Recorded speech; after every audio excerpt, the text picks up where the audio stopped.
All right, where'd we leave off? Gotta fix this. There, that's better. All right.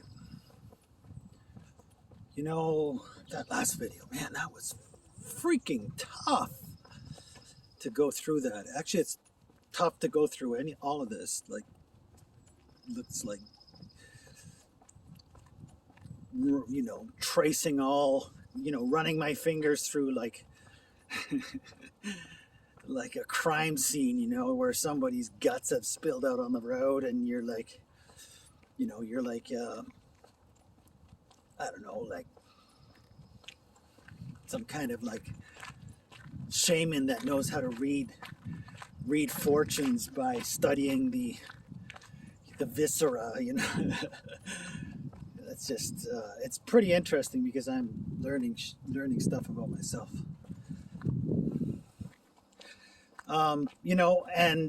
As I was like recounting all of the things that I failed, or all of the things that I lost, that came to nothing during that time.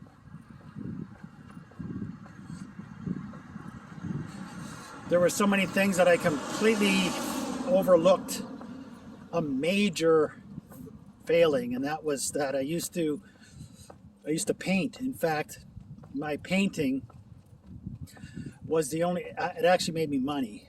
The only artistic endeavor that's ever made me money. And so I had like a huge studio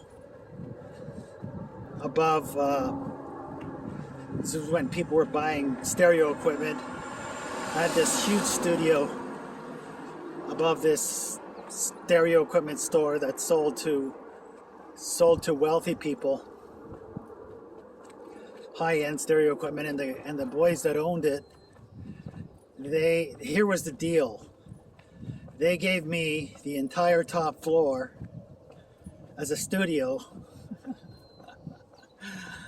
in exchange for them having the privilege of hanging my art on their walls.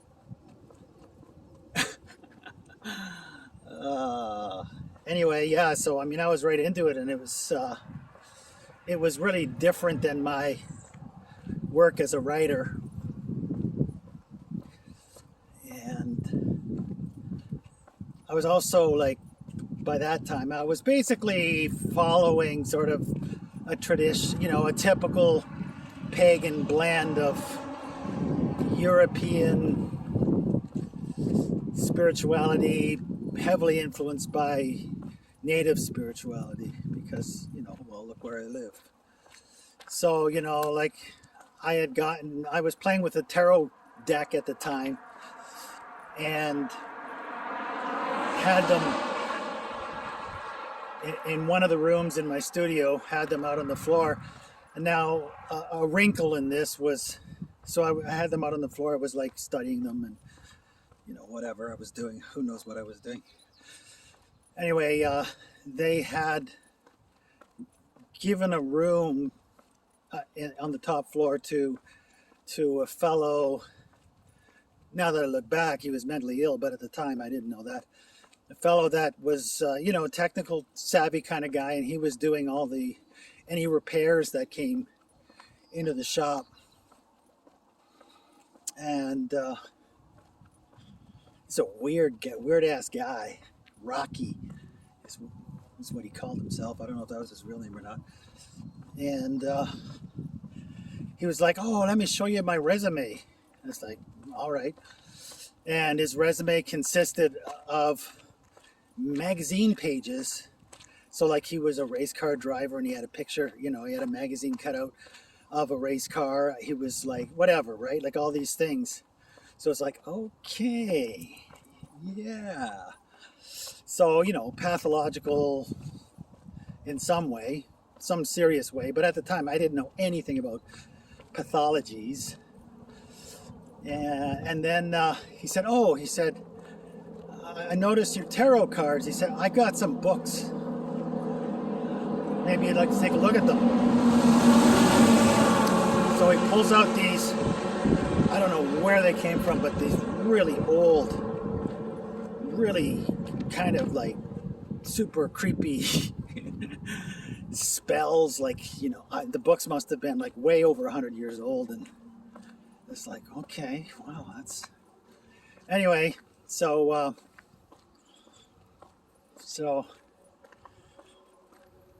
then, like, I don't know, there was something happened to the toilet.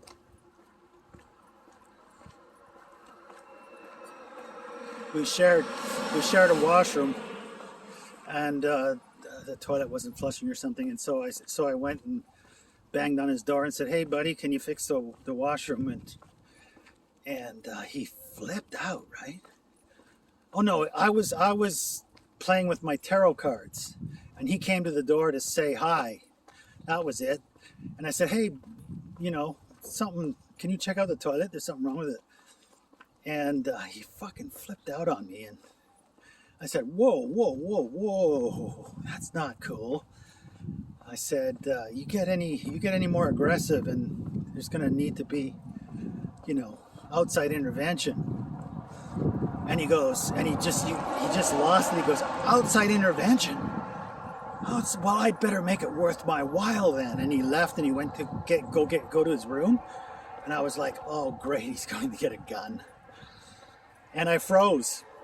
I shouldn't have, because there was a hammer sitting on the floor. I should have grabbed that hammer and hid by the side of the door and caught him when he came back into the door.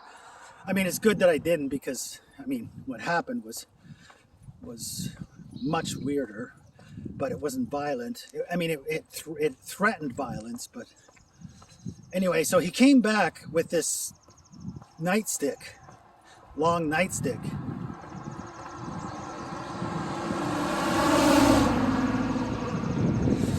And then instead of attacking me, he went over to where all my tarot cards were laying out on the floor, and he would swing this nightstick really aggressively towards the tarot cards, and then stop like an inch above them, and did this over and over again.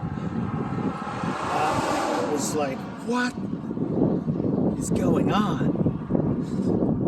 And then he left, and I was like filled with outrage by it all, and I stomped downstairs like the entitled artist that I guess I was, and I demanded that they do something about this behavior.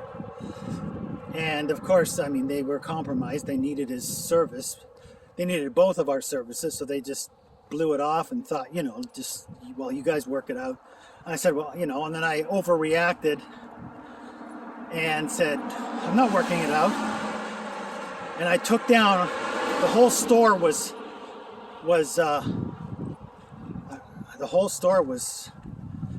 done in my art, and I took down every single, big canvases too, like, you know, almost 6 feet by 4 feet, 6 by 4 canvases. Took them all down.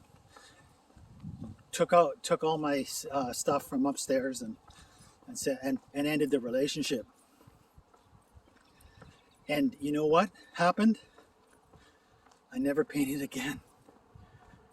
The talent was taken from me. There was something that happened in that room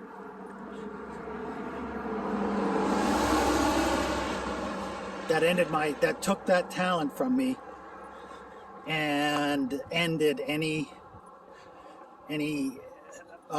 success, any success. So I was blocked in every single avenue.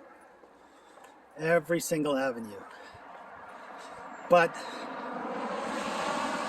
the real block, so I was blocked religiously. My relationship with God was traumatized, and mistrust was sown into it by the church. Sexually, I couldn't trust myself because I was a survivor of sexual abuse. Couldn't trust love and relationship because of my parents' horrific example, the loveless example, etc. You know, ignorance, couldn't trust education, that had failed. And my art, my art was thwarted. And I was just just floundering, like, had no idea. It was like being hit on the head over and over and over again so hard, that you're just like, what? Wandering the face of the earth. I mean, I don't even remember what was going on inside me. And it was a long time, like my first wife, Sarah, had, like, I was set up for bad relationships because of the sexual, emotional, original family stuff. Like I had no idea about, like, the whole psychotherapeutic psychology paradigms that they've used to investigate different personality types. I had no notion of any of that. I was completely ignorant of everything, almost everything, and didn't understand that God, the creator of all, is merciful and true, and that he was meeting me in my ignorance and leading me through my urges, right? My need for companionship, my need to express, because I had concluded that God hated those things, those very lifelines that he was using to keep me alive and moving forward. I had concluded that actually God was my enemy. God was the enemy of those things, and until I gave those things up, God would remain my enemy. So cleverly, the Dark One, Lucifer, disguised himself as God, disguised himself as Christ, the Antichrist, really, and went to town. But I mean, again, like, no discipleship. The church had failed me. The church, in its utter misery and compromise, had failed me. And so I think, so there was this, it was just constant two-edged sword. So the things that my sexual impulse, my yearning for companionship, and the inevitable ensuing artistic expression, that trinity was disguising God's will and God's voice in my life, while I was convinced that, well, those are usually the big ticket, things that Satan uses to steal us away from the true and merciful living God. And yet,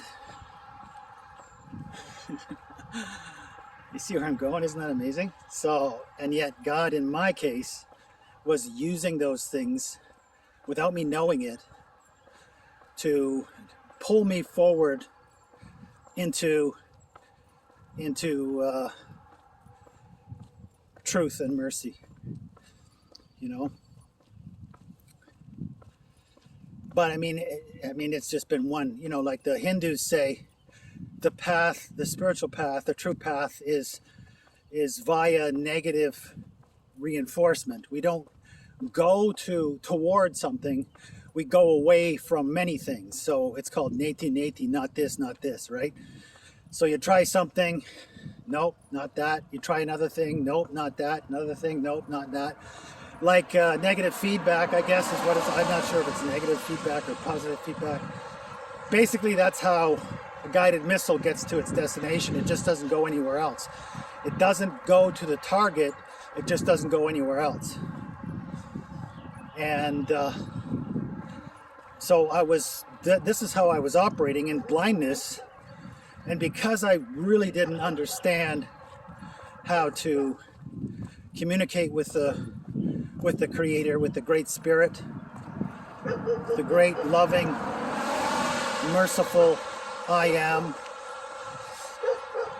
the Holy Spirit disguised herself and submerged herself in those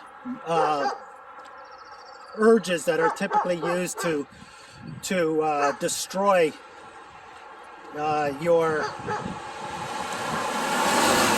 relationship with God, to drive a wedge. The things that, and it did drive a wedge, but while it was driving a wedge, it was also driving me closer. So it was really, I mean, this is looking back, I can see this. Couldn't see it at the time. I just thought I was bankrupt and bonkers.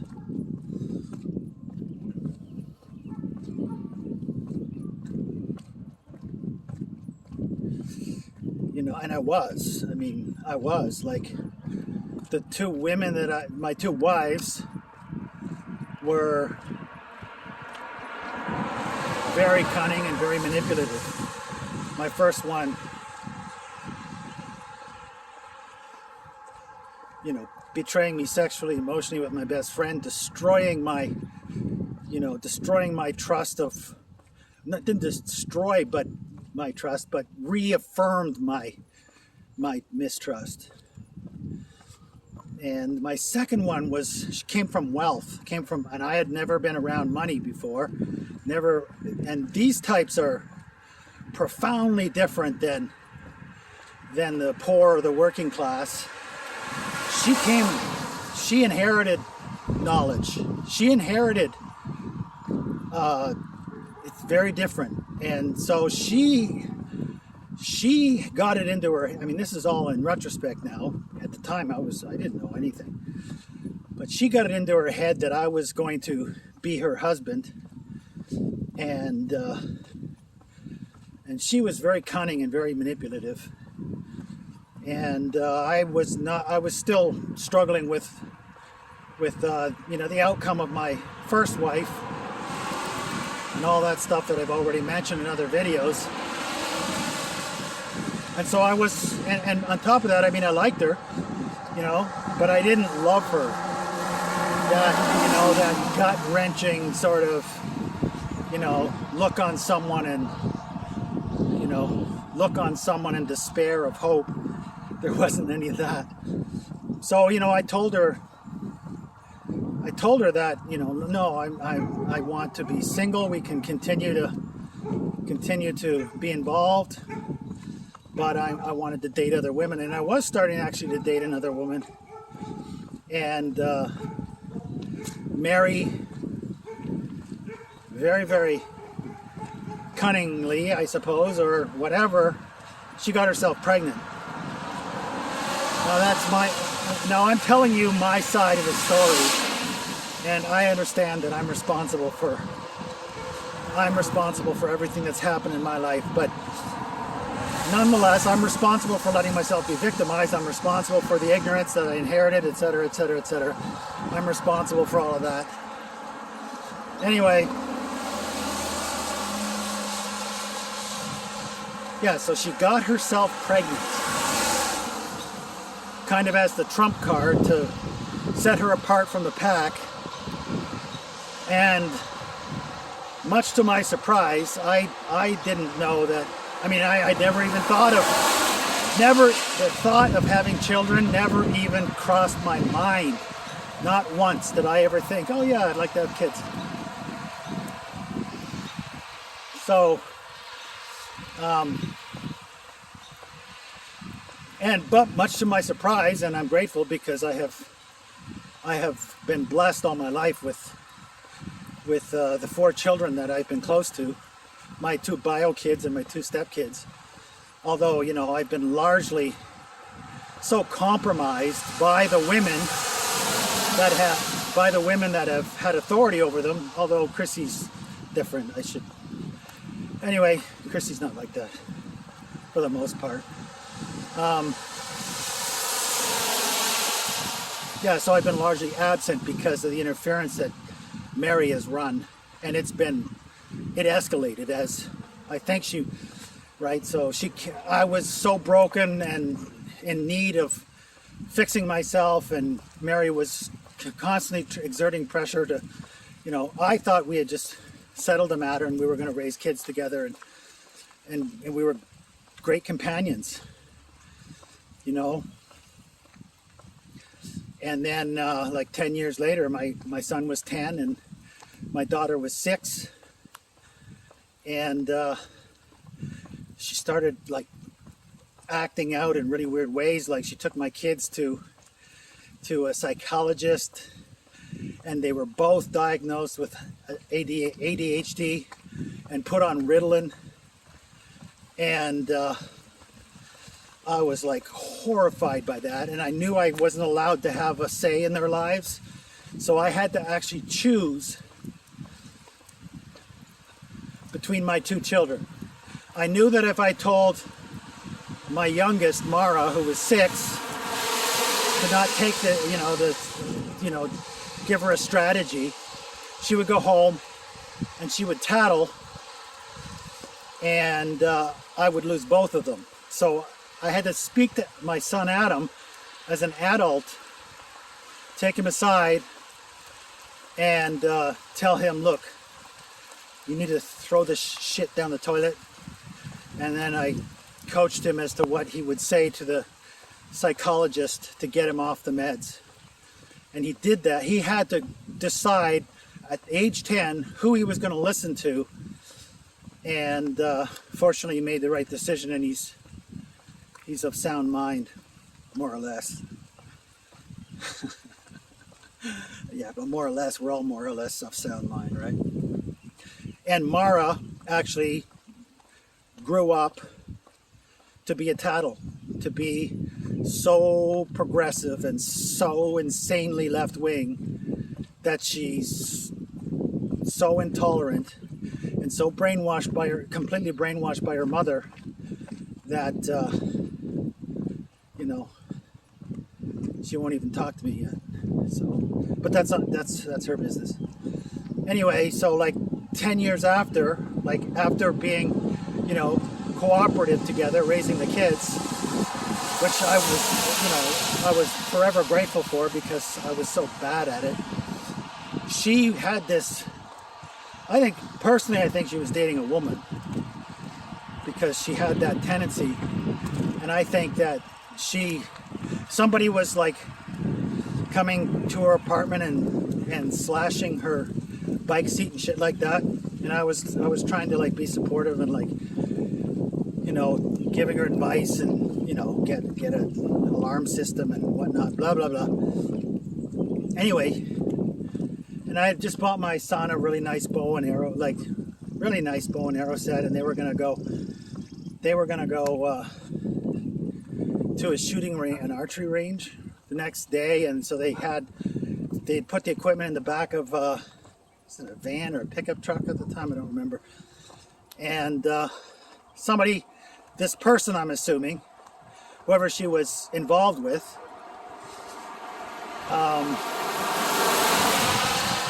broke into the truck and took it. And the woman, my ex, had the audacity to blame me for it. And this is out of the blue after 10 years of really cooperative, you know. And I think what it was that I was exerting my right as a father in their lives at the time. And that brought out the mask slipped and brought out the real colors. And she was brutal. She tried to get a restraining order against me. Blah, blah, blah. You know, and hasn't spoken to me since, and drew my daughter after her, and finished her education, and destroyed my so anyways, so those 2 women, that's the kind of woman I was attracting.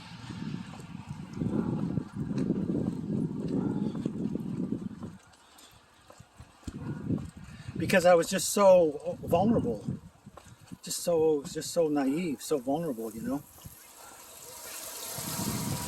But didn't see anything. I didn't understand anything. I didn't understand the world. I didn't understand.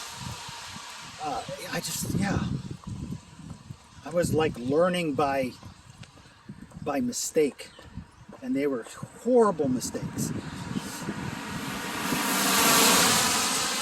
And then